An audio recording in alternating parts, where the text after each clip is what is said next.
Hello, folks. Rick Kamla, Hall of Famer Steve Alexander, Fantasy NBA Today. Sports Ethos, Fantasy Basketball. Let's do it, man. The late night fantasy goodies. We are going to talk about all-star snubs, give you our magic man of the night, dive into this truncated slate in the NBA, but there's a lot of moving parts and a lot of cool stuff going on. Let's tell you about our great sponsor, Bet Online, okay, before we get going here. The biggest betting weekend of the year is finally here, of course, the big game you all know about. That means updated odds and props for Super Sunday. Bet Online is the world's most trusted betting platform and your number one source for online betting. We have hundreds of prop bets, MVP odds, and exclusive in-game live betting. BetOnline is your ultimate game day companion. Whether you're a seasoned fan or a first-time bettor, BetOnline offers you everything and more to enhance your game day experience. Visit the website today, BetOnline, and make the game day action count a little bit more. BetOnline, the game starts here. Doc, who is your top all-star snub in the East? It was Brown, Siakam, Garland, Cade Cunningham, Mobley, Lillard, and Hero. And in the West, the starters were, I didn't copy and paste it. Boy, oh boy. I forgot to do that in my rundown here, but I got it. It was Anthony Davis, Jalen Williams, Wemby, Harden, Edwards, Şengün, and Jackson. So those were the reserves in the West. Who's your biggest snub, bro? Well, you're gonna have to give me a list because I've had a long, busy day, and I caught a glimpse of the West on TV. I haven't even seen the East yet. That's the first I've heard. Was this on our agenda for tonight? I mean, so I should have been ready for all-star snubs, but I'm not. Let me tee you up here. Let me tee you up here. Let's do that. For me, you've got Trae Young, huge snub here. Leads the league in assists. Tyler Hero made it over him. Tyler Hero made it over Tyrese Halliburton and also Tyrese Maxey, which and Hero's definitely like. Should he make it over Trae Young? No. If you tell me he made it over Halliburton, okay, that makes more sense to me. But Mobley made it in the East. Jaylen Brown, Siakam, Tyler Hero, Darius Garland, Damian Lillard, and Cunningham. So, I had most of those guys. I put Siakam on my team. Once Jalen Johnson was ruled out for the year, I said, okay, I'm going over to Siakam here. And then in the West, Doc, you've got, obviously we talked about this. Kevin Durant starting, reputation. I don't think he's having, in the West this year, I don't think he's having an all-star year. I think he's having a Durant year. Anthony Davis should have started, but okay, Anthony Davis is a reserve with Jalen Williams, with Wemby, with Harden, with Edwards, Şengün, and Jackson. Doc, Domantas Sabonis didn't make the all-star team at 21, 14, and 6, okay? I got a great stat for you right here.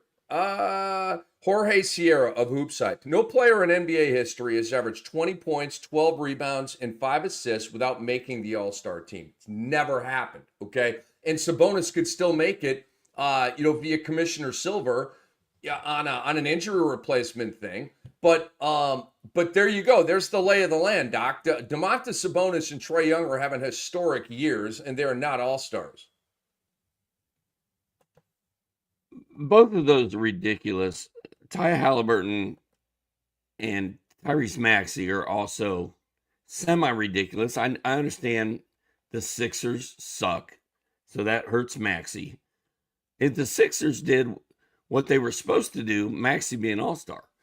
For whatever reason, and I don't know what it is, people do not like Trae Young.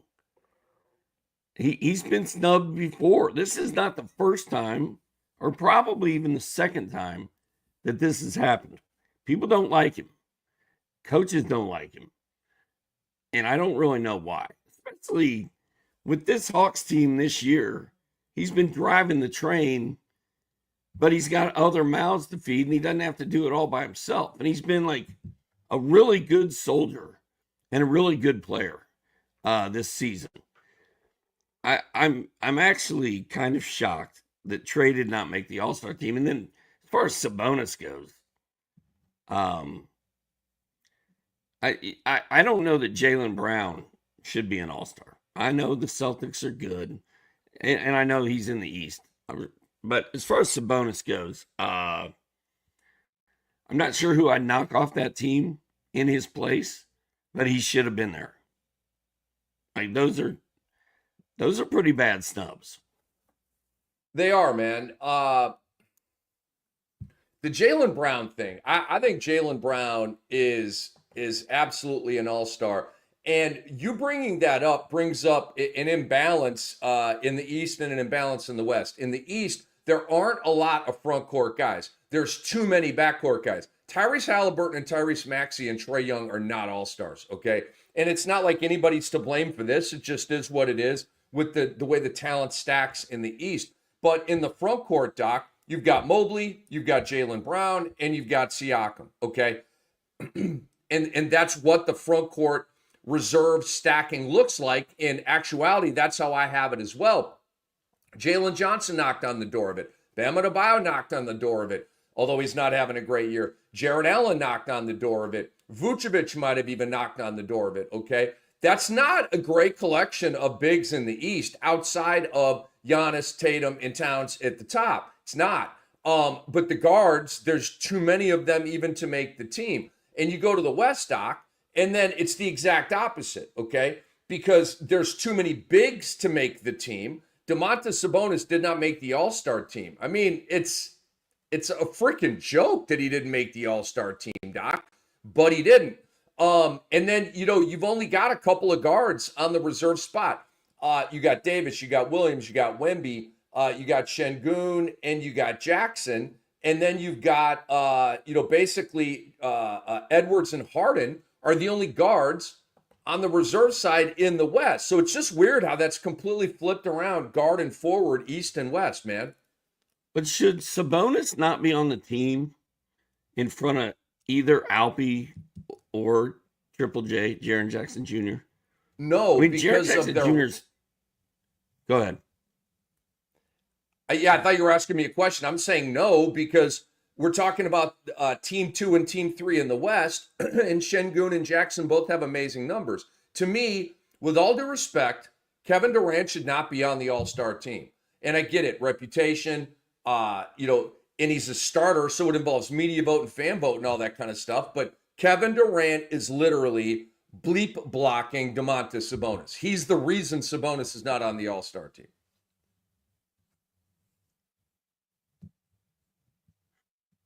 And should Tyler Hero, what's so special about the Heat?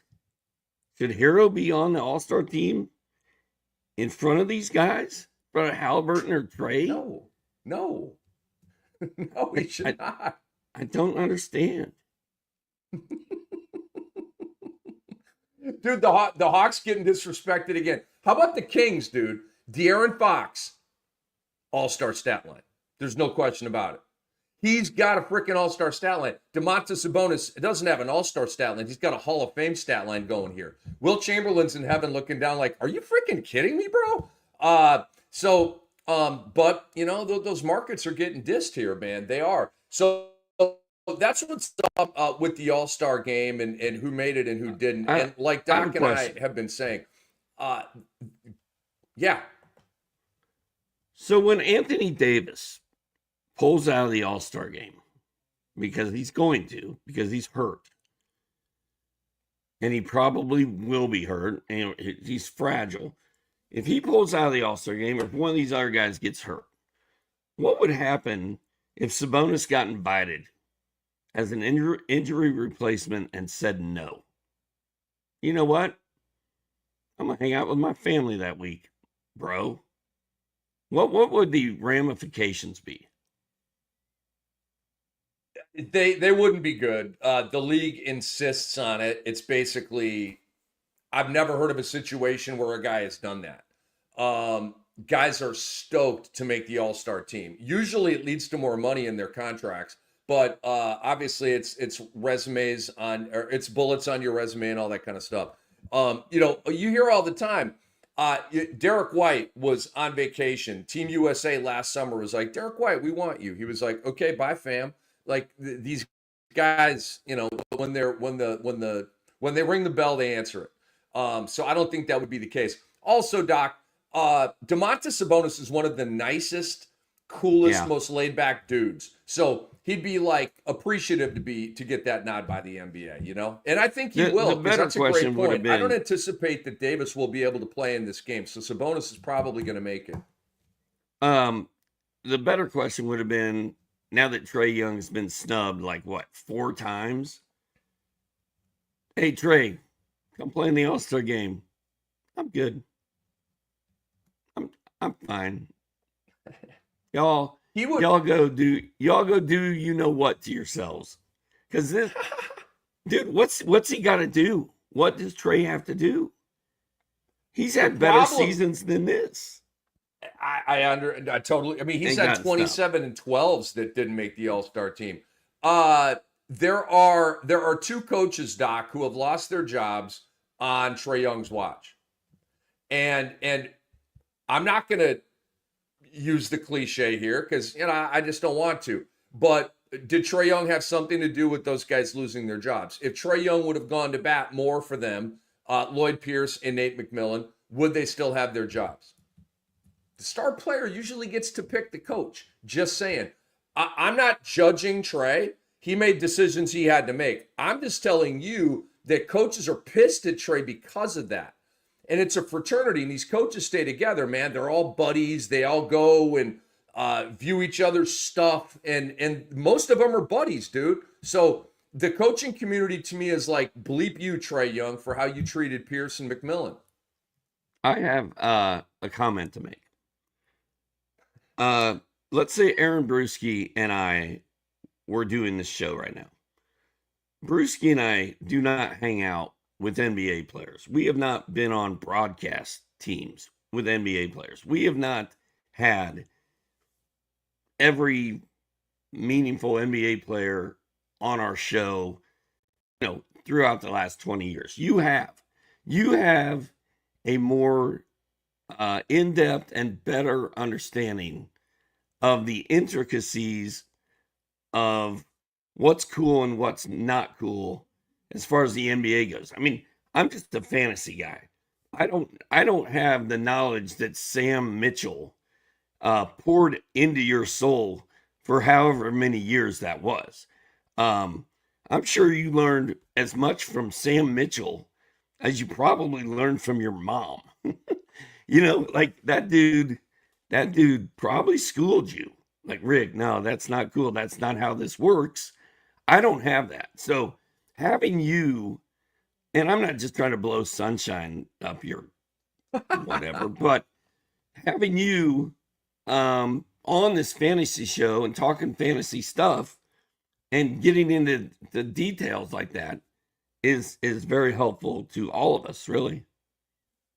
Appreciate you saying that, man. I was in a blessed position for a long, long time, Doc. I can tell you that the education that I got from NBA executives, NBA head coaches, and NBA players at NBA TV and also at NBA radio,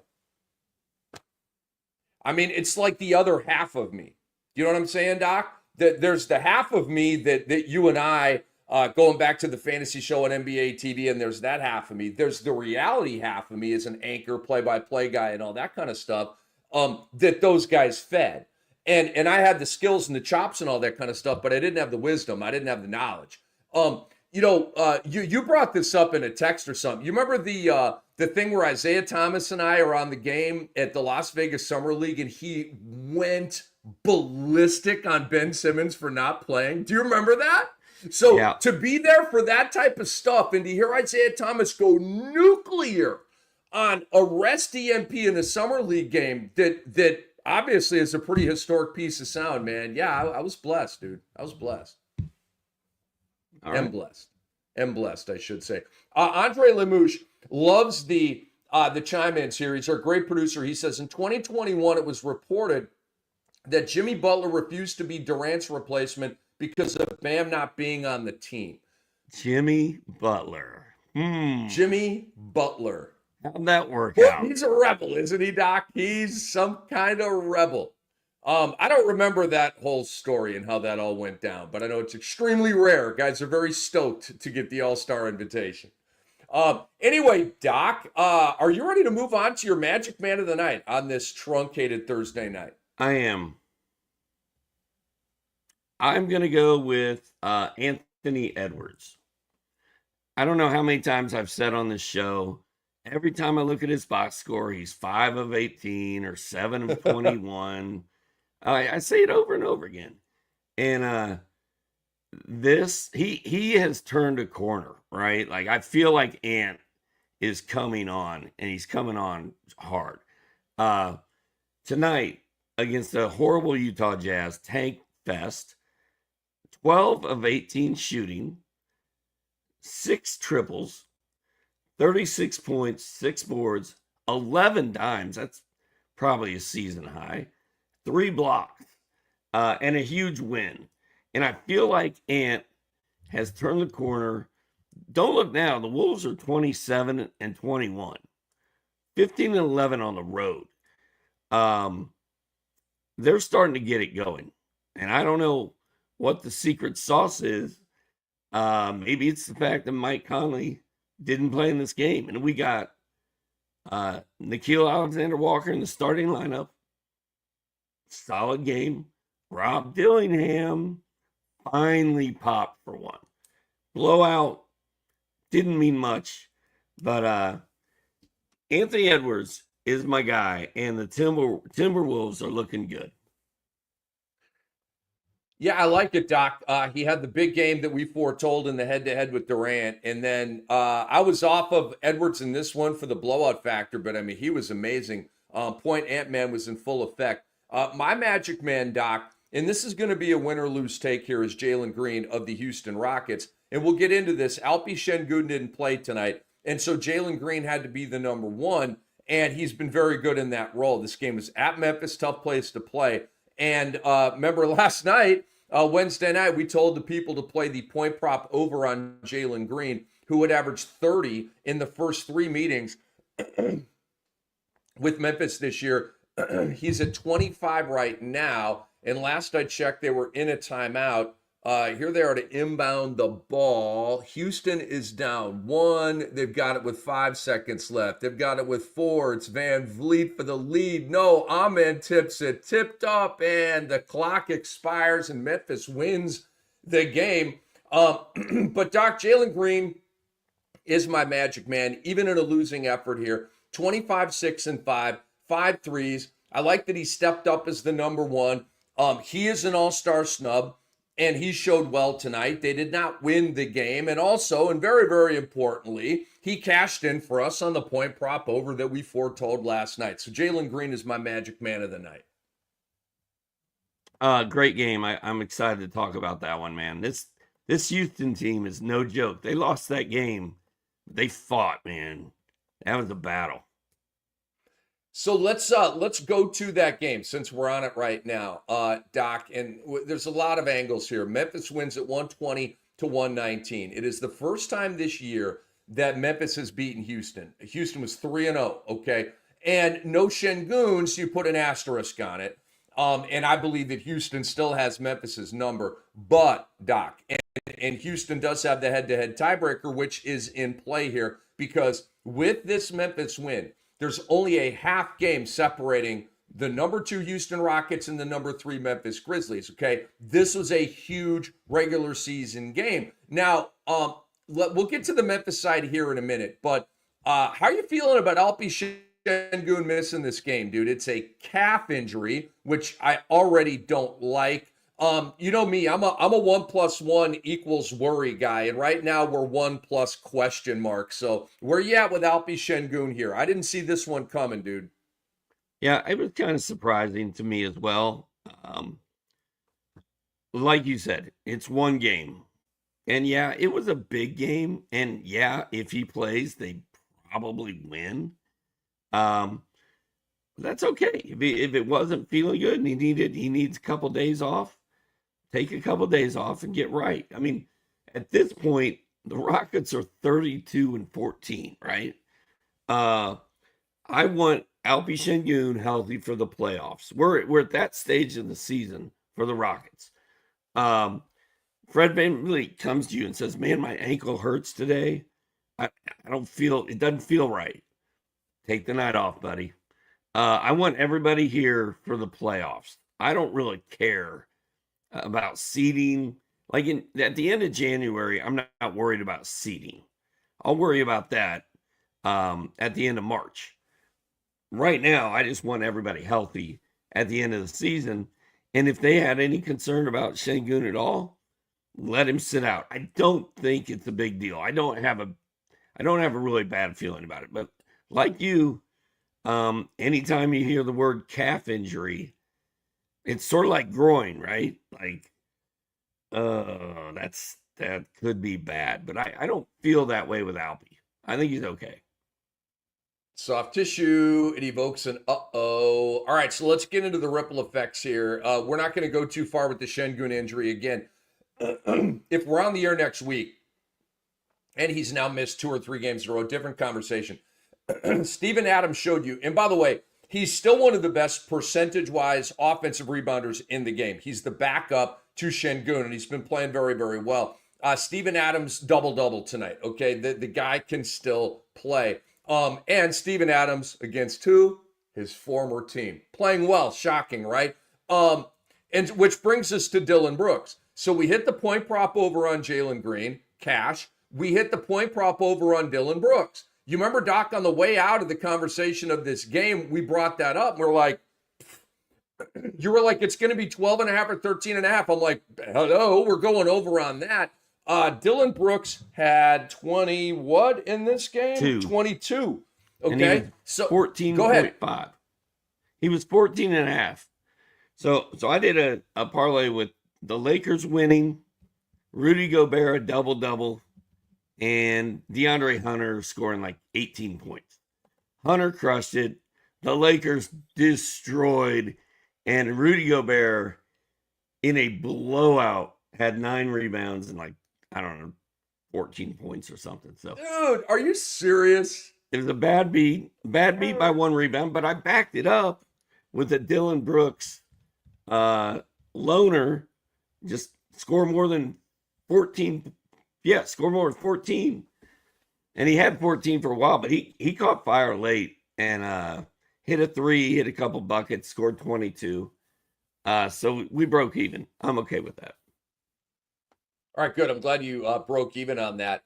And remember last night I was telling you on Amen Thompson. This is kind of crazy. I've got my notes from last night. He ended up with a really solid game. Not great, solid. 21, 7, and 4. He also had 4 blocks and 1 steal. But I told you to play the PRA over on Amen Thompson. 21, 7, and 4. You're like, is that an over? Well, based on the numbers we talked about last night, it is. I said if it's 31.5 or under, play this prop. Okay. So if that, and it was 32. So I'm not bragging here, but just saying, we gave you that one as well. Now, Doc, on Ja Morant here. Okay. Ja Morant. I don't see him in the box. I don't see him in the box score, Rick. No, I'm just saying, like I'm like gathering up steam because I'm so put out by this guy.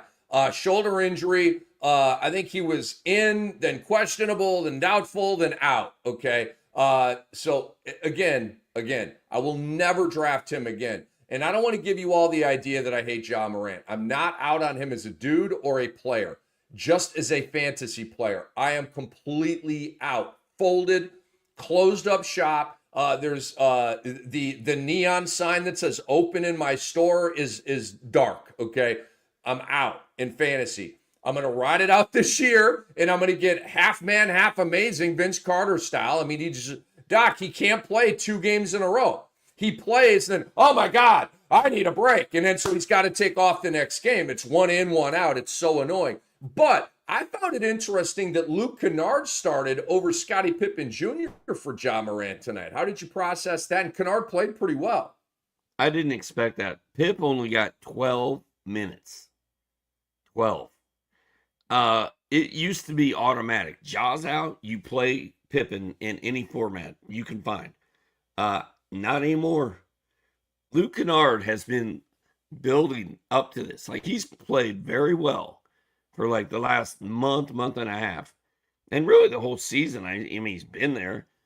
And I remember telling Brewski in our show, our Friday show, I was like, Luke Kennard's kind of coming on. He's like, I'm not feeling Luke Kennard. 33 minutes, 3 threes, 22 points, 2 steals, 2 assists. I mean, he can do that when he's not playing point guard as well. So very interesting development there. And back to your comment about Amen Thompson, like, he had an okay line, not a great line, but an okay line. Dude, 21, 7, 4 with a steal and 4 blocks.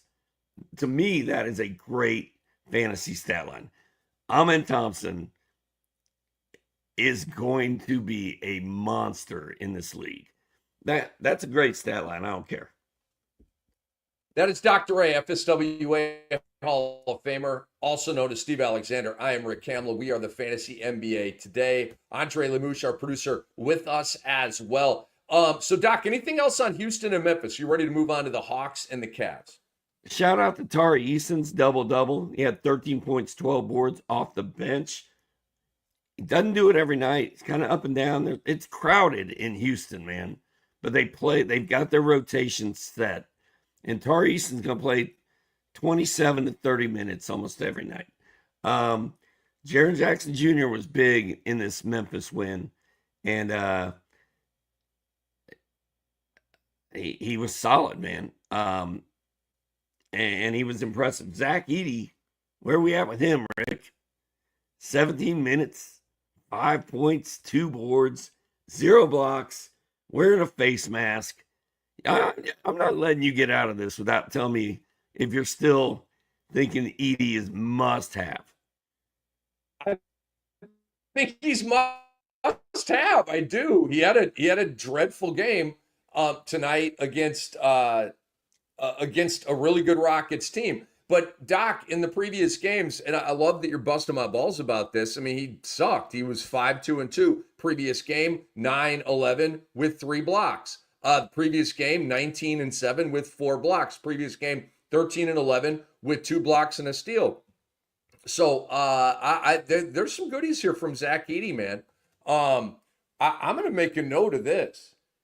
Doc, not a Zach Edey guy. So Zach Edey should be on waivers for you, right? He's a waiver wire guy for you, right?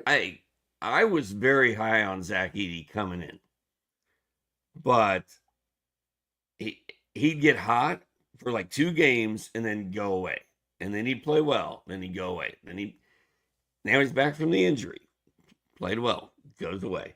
I just don't trust him. I mean, that's all it is. I don't dislike Zach Edey. I like him. I watched him a lot when he played at Purdue. So I'm not hating Zach Edey. I got you. Do not love him like you loved him. And I don't love him. I'm just saying he's a roster guy for me. He's like, if Yusuf Nurkic is on your team, cut Nurkic. If somehow Plumlee is still hanging out on your team, I mean, gosh, at this point, Edey and Nick Richards is a debate for me, but maybe for another show. All right, Doc, let's get into the Cavaliers' annihilation of the Atlanta Hawks, and pretty predictable, given the Jalen Johnson injury and some of the other guys out for Atlanta. But let's focus on the winners here first. 3 Cavaliers made the All-Star team. That's how I had it on my golf card, too. Garland had 26 tonight. Mitchell had 24 tonight. Mobley had 16. Jared Allen could get a call from the commissioner to replace an injury, but I doubt it. But they've got 3 All-Stars, and that's pretty cool. Doc, our guy, Ty Jerome, is a badass. He is a must-add right now. He's been on, I think I added him in one more team earlier today. I was like, all right, Ty Jerome is out there. I'm going to scoop him up. Again, another fat stat line, 20 points, 6 assists, 2 steals, and a 3, made 9 of 11 shots. We did give you the point prop over on Ty Jerome on Wednesday night. He easily hit that. And Doc, as long as LeVert and Okoro and Merrill and all these guys are out, he's getting huge minutes. He's a very important player for that team. He's basically like the third guard to the Mitchell and Garland thing, man. But Ty Jerome's our dude, Doc. Well, the fact he did this with both of those guys healthy is impressive. And I think I said in that show, as long as Karis LeVert's out, I want Ty Jerome in my lineup. And I feel like it's getting to the point where even if LeVert's playing, I want Ty Jerome on my team. Like, he should be scooped up off waivers if he's sitting there. And in my Work in the Wire column, came out yesterday, I think, Wednesday. Ty Jerome is in there, and he should be, because he's on fire right now. He hit 9 out of 11 shots, 6 assists, 20 points, despite Garland and Mitchell combined for 40, 50. They have 50. He had 20. That's 70 points between those three guards. Yeah, that's crazy, man. And then Max Strus, he's getting to be more than a streamer to me. I've been picking him up, and he's at the end of my bench, so I could be tantalized by a sexier groupie, frankly, off the waiver wire. But right now, I'm okay with Max Strus, especially on a night like tonight. And he wasn't great. Okay, 11 points, 5 rebounds, 3 assists, a steal, and 3 threes. Pretty good streamer game. Okay, like if you're just streaming a guy, I'll take that. But Strus over the last week going into that game was 10 points, 7 rebounds, 3 assists, 1.3 steals, and 2 threes. So we're on the roster bubble right now after the injury, the slow start. And so he's starting to play pretty well. Keep your eye out for Max Strus. And then, Doc, let's get to the Hawks here. And, Jalen Johnson obviously out for the year. And so we each get like a takey win here. Wednesday night, I was talking about DeAndre Hunter. He is greenlit, ready to go. He had 25 tonight, even in this blowout. And you were like, Risa Shea's going to make a little uptick. Doc, he exploded tonight for 30. So talk to me about the Hawks here moving on without Jalen Johnson. That final score was 137 to 115. Cleveland won the third quarter 39 to 21. It was an 8-point game at halftime. Like, it was a game. And Soren and I were watching the game, playing a little Golden Tee. And we're like, man, this is a good game. And then Cleveland came out in the third quarter and just blew the Hawks' doors off. Game was over. It was done. I think some of this is such a garbage time a little bit, but some of it is not. There's a reason that they drafted him number 1. He's going to be a good player. He's probably not going to be a Hall of Famer. He's not going to fill up the stat sheet like we want to see it every night, but he can play. He's a good player. I like Risa Shea. Great work on DeAndre Hunter. We knew that was coming. Vic Krejci kind of took a back seat to Risa Shea tonight. So that'll be interesting to watch and see how that develops going forward. And I don't think this is a run out and pick up Risa Shea moment, but it's if he does this again in the next one, then you better damn well pay attention. And then Larry Nance only played 15 minutes, missed all 5 of his shots, 5 boards, 2 assists. Like, what a buzzkill. But we were only high on him if Onyeka Okongwu was not going to play. And he played. I love the breakdown. I just want to add, I disagree on Risa Shea. I think he's a run and pick him up guy. And I think the guy that you drop is Vit Krejci, because Vit Krejci came off the bench tonight, and Vit Krejci was like really capitalizing on Jalen Johnson missing games. But Risa Shea was out of those games. He had a recent injury or illness or whatever. So he came back tonight and started. And so now, Doc, I think the Hawks are really going to explore Zach Risa Shea and give him more minutes, especially when he's making shots like tonight. And I think he would have gotten more minutes tonight had it not been such a blowout. So I think Reese Sachet is a run and pick him up guy. So we disagree a little bit on that, which is cool as always. But V. Krejci, guys, send him back to waivers. This isn't going to work because Doc, and think about it, man. Let me go to the Hawks box score right here. DeAndre Hunter is going to get 30 minutes off the bench. That is going to happen. And he's going to like flirt with 20 points every game. It's what he's done all year, with the exception of the first 3 weeks of January. But Okongwu locked in the starting five. Trae Young, Dyson Daniels locked in the starting five. Mohamed Gay, 8 points, 3 steals, 1 block, a couple of 3 attempts. So he's going to hit some threes. Again, a deep league special. 20 teams and above. You got to know who he is, and I would recommend picking him up. Who is going to start over Mohamed Gay, Doc? Bogey Bogdanovic is on the trade block, and that's why he's not playing right now. They've gotten him out of the fight so they can trade him. So I think, and so you're starting Reese Sachet and Mohamed Gay. Like, Mohamed Gay, is he sticky? Is he going to start the rest of the year? I don't know. But I think Reese Sachet will, and I think his minutes are going to be on the rise, Doc. So I think Reese Sachet is going to be a pretty good guy. Well, anything else on this game? Are you ready to move on? I'm not gonna kick Vic Krejci to the curb after the one game. It was a blowout. He probably didn't play in the second half because Reese Sachet was on fire.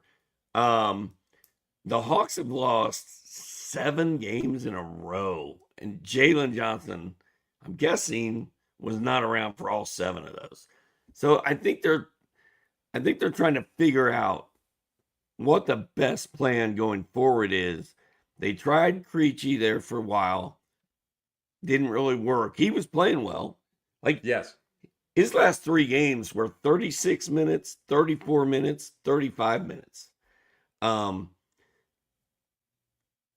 That didn't happen tonight. I'm not dropping Krejci after one game. If he plays 20 minutes in their next one, I'm totally with you.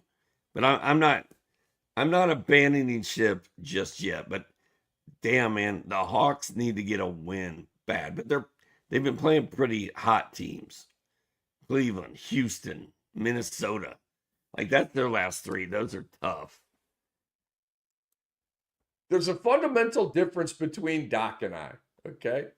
Well, a couple. But I'm a trigger finger guy, dude.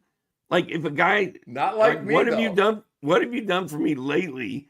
But in my version of lately is like 2 or 3 games. Your version of lately is like 15 minutes ago. Correct. I'm a little ADD with the waiver wire. The other fundamental difference between you and me was going to be one of us is tan and one of us is not, and one of us cares about it and one of us does not. Rick Kamla and Hall of Famer Steve Alexander here on the Fantasy NBA today. All right, Doc. We got a winner ATS style here on the Lakers. You were saying you had them in a parlay or a betting scenario. We talked about this last night. The Lakers are going to throttle the Wizards. We said we didn't care what the spread was -8.5. Easy money. The Lakers won 134-96. I'm up to 13-11 ATS on the season. So let's get into the Anthony Davis fallout here, Doc, with the injury. We did hit a point prop over with Rui Hachimura. Yeah. He had 22 points in 26 minutes. And that was very predictable, especially against his former team, right? The Washington Wizards. Guys, I'm telling you, if you just play reunion or revenge game angles with point prop overs, if that's the only thing you do, you will win money on basketball. If that's the only thing you do, okay? And you don't water it down with like, 10 p.m. Eastern money chasing ATS decisions that you lose almost every single time. If you don't poison your betting with that and you just focus on reunion game angles, you're going to make money. It is at least like a 60%, maybe like a 70% thing. But you got to be disciplined with it. But Doc, Jackson Hayes actually had a game tonight. 10-10 with 3 blocks, dude. How are you feeling about Jackson Hayes? Are you running to the waiver wire to get him? You know, Rick, I don't know if you noticed, but it's wintertime, and I don't live in Florida. I don't live on the beach. I can't wake up at noon and stretch it out, maybe head down to the local joint and get some breakfast, some brunch, and then go chill on the beach all day before I have to be on the air at midnight. Some of us don't have that luxury. Also, for the record, my shirt has not been off my body in public in 30 years. So now, during the summer, when I'm playing golf 2 or 3 times a week, I'll catch up. I'll catch up a little bit. I love it. But no, it's been like 8 degrees here for a month. So no, I do not have a tan. Thank you for pointing that out. By the way, your tan is fabulous, by the way. I can tell you've been putting in the hours. I mean, if you're not in the sun, you're not going to be tan. But I'm I love that big yellow ball, man. I love the big yellow ball in the water. Jackson Hayes, bro. Are you running to pick him up like I am to get Risashe?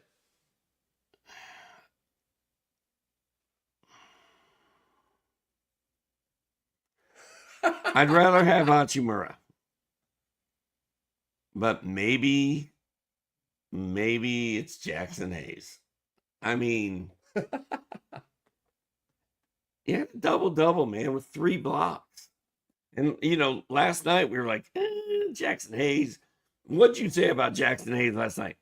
Or what'd I say? One of us said, have a good game. And you get all excited, and then he just goes away. Yep. I'm not there yet. I need to see this another game or two now. If I've got a guy in a deep league that I want to get rid of and I need to replace, and Hayes is available, hell yes. I mean, if you have room to take a flyer on Hayes, do it. But don't cut somebody good to go get him. 14 teams and above, you got to go at him now. 12, 10 team leagues, I'm leaving him on waivers. He's a guy that's going to have to string together 3 games for me. So in the next game, if he goes 8 and 9 with 2 blocks, okay. And then the next game, he goes 12 and 11 with 2 blocks. Boom. Okay. Now I think we've got something, but I fear that it's going to be more of the up and down inconsistency of Jackson Hayes. The Coloco thing, not a thing at all. He was with the Stay Ready group tonight. He played 7 minutes. Dalton Connect did not enter the starting 5. Hayes did, and there was no change in Connect at all. To me, he's a waiver wire guy. 10 points in 22 minutes. Jared Vanderbilt, Doc, is not a waiver wire guy yet. Just want to bring it up. You talked about it a night or 2 ago. Just keep your eye on him. Tonight he had a goodie line. 4 points, 7 rebounds, 2 assists, 4 steals in 16 minutes. And he's going to be on this minutes restriction. He's not going to start, but as a streamer on a light night, I think he's got a good fantasy gold. He doesn't hit threes, but he's a good block steal guy, Doc. So I'm kind of seeing Vanderbilt a little bit. And in reality, I really think he can help the LA Lakers. I like Vanderbilt. He's a winning player. I have 2 more things on this. One, Max Christie, 13 points, 4 boards, 3 assists, a steal, 3 triples. Not bad. Julius Randle got hurt tonight. I guess we'll get to that. The other thing, when I see a score of 134 to 96, I don't make a lot of hard fantasy decisions based on that. I mean, you throw this box score away. Washington is they're living up to their name, the Washington Generals, right? I mean, it's like they're going to be playing the Globetrotters every night from here on out. They're not going to win. It's going to be ugly. And the team that's playing against them is going to look like Curly friggin' Neal and Meadowlark Lemon. That's old school right there. Babyface. What was his name? Babyface Page. Anyway, I'm not reading too much into this, but Jackson Hayes is intriguing. I'll give you that. For the young people out there, Curly Neal, one of the best dribblers of all time. And Meadowlark Lemon was hilarious. And he used to hit from the hip whirling dervish, windmill style hook shots from half court. Like these guys, like, I mean, and like on command, like boop, and it would just go in. Like these guys were magicians, man. The old school Globetrotters. Fish that saved Pittsburgh. Both of them are in there, I believe. Great movie, man. Not as good as Semi-Pro. Not as good as Semi-Pro, the greatest basketball movie of all time. Are you mad at me for saying that? Everybody gets mad at me for saying that. Like Emmitt Smith is the GOAT of running backs. You want to piss off a football fan, just tell him that. And that's my opinion, by the way. But are you mad at me for saying Semi-Pro is the best basketball movie? Is Semi-Pro better than Hoosiers? I think so. Hoosiers is a great movie, but it's a drama. I would rather laugh at Will Ferrell. Semi-Pro is the best basketball comedy ever made. Mm-hmm. Yeah, I agree with that. And then I would say Hoosiers is the best drama. And then Fish That Saved Pittsburgh is so cheeky and weird. And Dr. J's out there dunking on a playground in a suit and tie. And it doesn't hold up real well. But damn it, I love that movie. I love the Fish That Saved Pittsburgh, bro. That is my personal favorite basketball movie of all time. I love it, dude. I love it. All right. Andre Lemouche, what is your favorite basketball movie? I want it. And we'll give it to the people here. Hey, we want to thank you guys for watching the Fantasy NBA Today podcast, staying up late with your boys, Cam and Doc, the OGs, the GOATs. He's a Hall of Famer. Help us out. Go to sportsethos.com and subscribe. Also, subscribe to our podcast, the YouTube channel, Fantasy NBA Today. Subscribe and leave us a 5-star review. So, Doc, we all got a really tough beat tonight in the Rudy Gobert Bowl. He had a really good game, but it wasn't the statistical combination we were looking for. We told you about the double-double prop on him going back to Utah, and he went 16, 9, and 5 with 4 blocks. It's one of his best games of the year. It's a good game. It's a good game. But he didn't get that critical 10th rebound. Okay, so we've talked about that. Now, Doc, is Nickeil Alexander-Walker a thing? He had 23 the other night, season high. Tonight, starting for Mike Conley, who was out with a thumb injury, he went 15, 4, and 5 with 5 threes. And obviously Dante DiVincenzo is out. Can you see NAW getting sticky in that starting 5, or is this just an until Conley comes back thing? Dude, I'm still shocked they're just not letting the kid do it. What's his name? Rob Dillingham. Dillingham had a good game tonight. I did have NAW in my FanDuel lineup tonight because it sounded like Conley was going to be out. I know they don't trust Dillingham, and NAW is the next man up. Him and Dillingham both played very well tonight.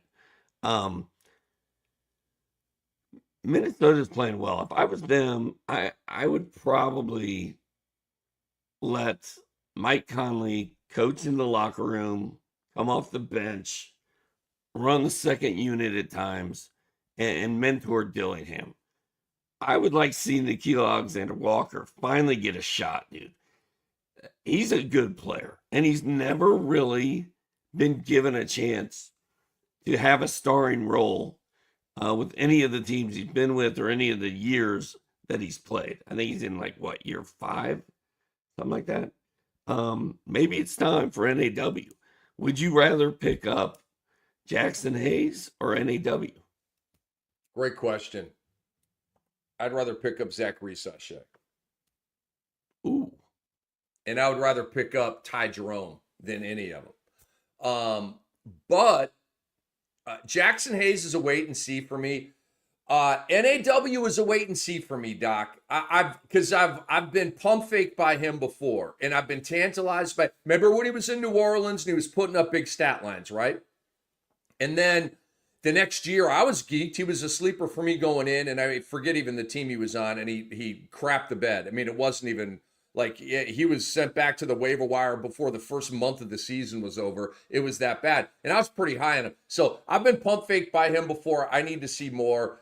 He's a streamer for sure. But is he a run to the waiver wire and get him guy, not just yet, because Finch is old school. He's very traditional. He's very stubborn. As Doc said, he doesn't trust Rob Dillingham. Dillingham should be playing more. Why isn't he? Because Finch is an old school coach. Dillingham went 19-8 tonight. Okay, he brings so much more dynamicism to the lineup. And but Minnesota's in win a championship now mode, and so they're going with the veteran guy. Julius Randle, groin injury. Doc ruled out for the remainder of the game. Injured his groin in the second quarter. Ended up playing 10 minutes in this game, and hopefully Julius Randle does not miss a bunch of time here. But if he does, Doc, Naz Reid stands out, and obviously he's not a waiver wire guy, but Naz Reid should spike. And also Jaden McDaniels probably, Doc, will start to balance it out a little bit from all of the defensive stats, and he may start to score like 15 a game on the regular if Randle is out. You are a Randall guy. I am. I saw him go into the locker room with that groin injury, and it did not look great. And groin injuries in the NBA do not mix. Naz Reid already should have been rostered everywhere. Right. The Minnesota Timberwolves would probably have 4 more wins if Naz Reid was in and Julius Randle wasn't there. I think, my opinion. I'm a Naz Reid guy, man. He was kind of quiet tonight, right? 12 points, 4 boards. Dude is a baller. And if Randall's out, Reid is going to explode. If you're in like an 8-team league, go pick up Naz Reid. Oh, totally agree. The only thing on the Utah side, Doc, and I want to kind of accelerate us here a little bit and get us to the Orlando and Portland game, is Walker Kessler played. Okay, so for me, a huge sigh of relief here. He missed a couple of games with a shoulder injury. I'm like, oh my God, is he shut down? Have we seen the lat? No. And Utah played Markkanen tonight, Sexton, Clarkson, Collins, and Kessler, and still lost by 100 points. They don't even need to shut their guys down, Doc. Oh, they're going to shut them down. They're all going to sit the next game. Like, I don't trust any of these guys at all. And your boy Walker Kessler, yeah, he played 1 of 6, 2 points, 8 boards, 0 blocks. He played. Thanks, buddy. Played. He's not shut down. He's still alive. Thanks, champ. Well, it's only January, bro. We're not even in February yet. Dude, it is January 31st as we talk right now. It is almost February. When does shutdown season SZN officially start? Usually it's after the All-Star break. Teams come back after the All-Star break and they're like, they've got a whole new look, right? This guy shut down and this guy shut down and this guy shut down. Hey, before we get to Portland's trucking of Orlando, Portland's hot, y'all. Have you downloaded the Sports Ethos app yet? Please do. Go to your favorite app store, download the Sports Ethos app. It's awesome. It's got all the tools that are going to help you win fantasy championships. They've got vibes in a bunch of sports, including our beloved NBA. So, Doc, Portland wins again. 119-90 over the Orlando Magic. Portland is suddenly 19-29. They're like the hottest team in the league right now. And what in the? Jeremy Grant out, and we got the payoff, Doc. Scoot Henderson, 23, 5 and 7, 2 steals, 3 threes. We've been telling him not to drop Scoot because he was a quasar tonight. Well, the Portland Trailblazers, dude, are a quasar. They're horrible at tanking. How many games have those guys? How many have they won in a row? Like they're beating everybody. The Magic were really good, and they're like, we just got to tread water till our guys get back, right? Paulo. Hey, Doc, they're 6-1 in their last 7 games. 6-1 in their last 7 games. Balling. They're balling. And the Magic, we just got to tread water. We just got to hang on till Paulo and Franz get back. And then everything's going to be fine. Well, They were amazing when Paulo and Franz were out. Like, they were winning all these games and playing incredible defense. And I was like, how are they doing this? Like, all their money is in street clothes, right? Um, since Franz and Paulo have been back, they have not been good. They're now under 500. They've only have 9 wins on the road. And meanwhile, Portland, who should be tanking for Cooper Flag, are they trying to get into the playoffs? Is that what's happening? Because it sure Chauncey feels Billups, like it. Billups is saving his job right now. That's what he's doing. And so I don't know if Joe Cronin, their GM, is up in the luxury suite like, they won again. Or if he's like, yo, we're actually pretty good here. They do have talent, okay? And Shaden Sharp came off the bench, played well with 23. But Scoot Henderson's the big story here. DeAndre Ayton is rolling. I got to give him credit. 22 and 8 in this game, made 10 of 12 shots. Light game from Denny Abdia, light game from Tumani Kamara. But it was a blowout, so you got to keep that in mind. Now, on the Orlando side, Doc, I took a couple of L's here on the point prop overs on Franz Wagner at 24. He's at 24.5 on the year. I don't know. Maybe it was 23.5, but that feels like an L. Probably right on the number. We also talked about the point prop over for Paulo Banchero. And had it been a closer game, I think he would have hit it, but he had 21 points, 33 minutes, complete blowout. So he fell short. So that's a buzzkill. But let's get to, I did not see, okay, you tell me Portland wins by 7. Okay, I can say, you tell me Portland wins this game by 29 points. No, that was not a part of my equation. Okay, I did not see it going down like that. Doc, Goga Batadze back in the starting lineup here over Wendell Carter Jr., who had the better stat line than Goga. But the fact that Goga started, I think, is some pretty decent-sized news here in fantasy ball. It is. He only played 18 minutes. It was a blowout. I said I'm holding on to Wendell Carter Jr.